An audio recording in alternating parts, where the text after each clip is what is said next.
I'm Roger Groh. We're here today to talk about how you can make money by buying gold, or for that matter, silver or other metals. Traditionally, metals like that have been hedges against inflation. So you have to time these purchases a little bit, and you have to buy them when you think that inflation is going to be going up and up and up and up and up. And when it looks like there's no end in sight, and it looks like inflation is going to go on and on and on forever and ever and ever, that's when you have to sell them. These are very volatile, they're cyclical, and you need to get in and out. Now that might be a 5-year period between the bottom and the top. It's probably not one day. So you don't have to worry about it day after day, but just be very cognizant of where you are in that cycle. In today's environment, well, all we read is about real estate prices declining. The value of your home may have gone down. Clearly, the value of your stock portfolio has gone down. Cars are cheaper. Computers are cheaper. Prices overall have gone down tremendously during the last year.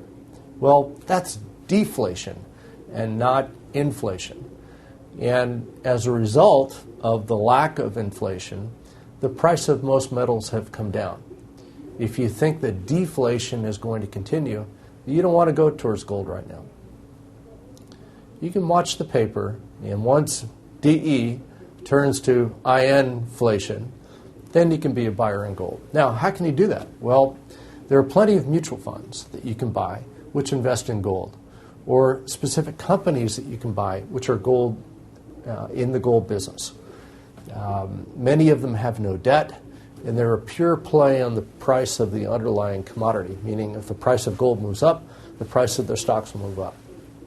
But like I said, it's a little bit early to begin to do that. You can also use electronically traded funds, which are sort of mutual funds, but they trade like stock. But what they do is to give you diversification. Instead of just owning one company, in effect, you own pieces of 20 or 30 or 50 or 100, so that you're not picking which companies are going to survive. And if you don't know the gold business, that might be the best way to go.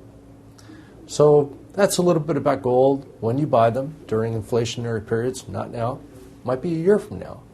Once your own house bottoms out in terms of price and people begin to go back to work and inflation danger begins to pick up, that's when gold will be very interesting again. I'm Roger Groh.